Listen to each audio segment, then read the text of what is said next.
De retour pour la deuxième heure, on passe au match entre Charlotte Flair et Chelsea Green.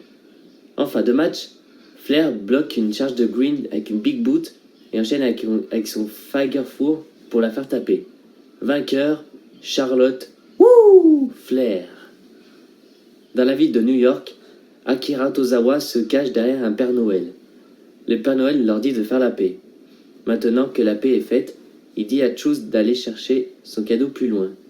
Le Père Noël en profite pour frapper Tozawa avec son sac et couvre Tozawa pour devenir le nouveau champion 24/7.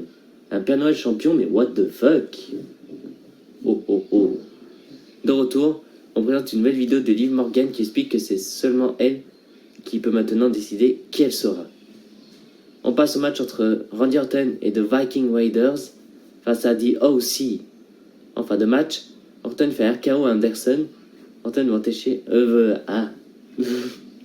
veut enchaîner avec un autre Gallows, et Gallows le repousse. AJ enchaîne avec son Phenomenal Forearm et couvre Orton pour la victoire alors que les Viking Raiders étaient sonnés en bas du ring. Vainqueur dit aussi. De retour à New York, le Père Noël prend toujours la fuite avec le titre 24/7. Il décide d'embarquer dans une calèche afin de prendre la fuite. R-Truth et Tozawa montrent dans une autre calèche pour le pourchasser. Pour chasser un Père Noël, mais bravo. En coulisses, Eric Rowan discute avec son sac en disant qu'il lui a amené un cadeau. Rowan dit qu'il est si beau, il semble avoir faim, mais il doit s'occuper d'une chose avant. En coulisses, on retrouve les Street Profits. Montesford dit que c'est la saison de donner et de l'amour. Ils sont à une semaine du mariage entre Lana et Lashley et il n'a toujours pas été invité. Angelo Dawkins dit que lui attend l'invitation pour l'enterrement de vie de garçon. Ford demande à Dawkins s'il sait ce qu'il y a sous le sac de Rowan.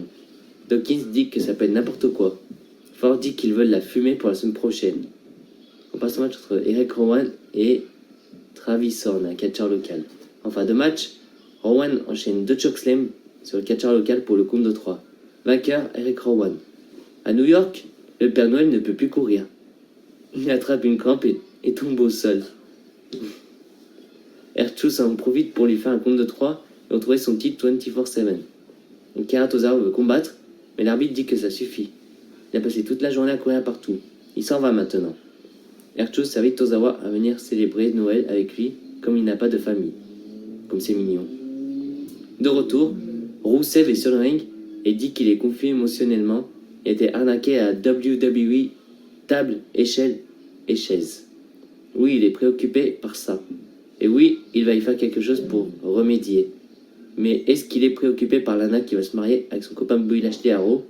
Assurément que non. Ça sera le plus beau jour de sa vie. La plus grande punition à Lashley dont il peut lui donner est de laisser se marier à Lana. Oui, il est célibataire, mais il n'est pas seul comme le mariage de Lana aura lieu au Rusev Day.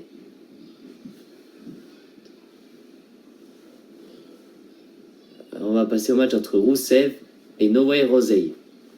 En fin de match, Rusev fait un super kick à Jose et le couvre pour la victoire en moins de 2 minutes. Vainqueur, Rusev. Après le combat, Rusev aide Jose à se relever et danse avec les amis de Jose. Comme c'est fair play tout ça, c'est bien. En coulisses, Charlie demande à Seth Rollins ses commentaires avant son combat. Seth dit qu'il va battre Mysterio, gagner le titre US et ils vont établir leur dominance. On passe au championnat des États-Unis entre le challenger Seth Rollins accompagné des AOP face à Rey Mysterio le champion. En fin de match, Seth se lance pour son stomp, mais Rey l'évite et le repousse sur la deuxième corde. Rey enchaîne avec son 619 et monte sur le coin, mais AOP l'attaque. L'arbitre arrête le combat. Vainqueur par disqualification, Rey Mysterio. Après le combat, AOP poursuit l'attaque et Seth leur demande de l'amener sur la scène. AOP s'approche de la table des commentateurs avec Rey Mysterio, mais Samoa Joe ne bouge pas. AOP lance Rey dans les cadeaux sur la scène. Joe refuse d'avoir peur et se lève debout devant AOP. Rollins leur dit de terminer Joe. AOP commence à rouer de coups, Samoa Joe peut terminer avec un double chokeslam à travers la table des commentateurs. Et c'est la fin de la deuxième heure, on se retrouve pour la troisième heure. À moins qu'il n'y ait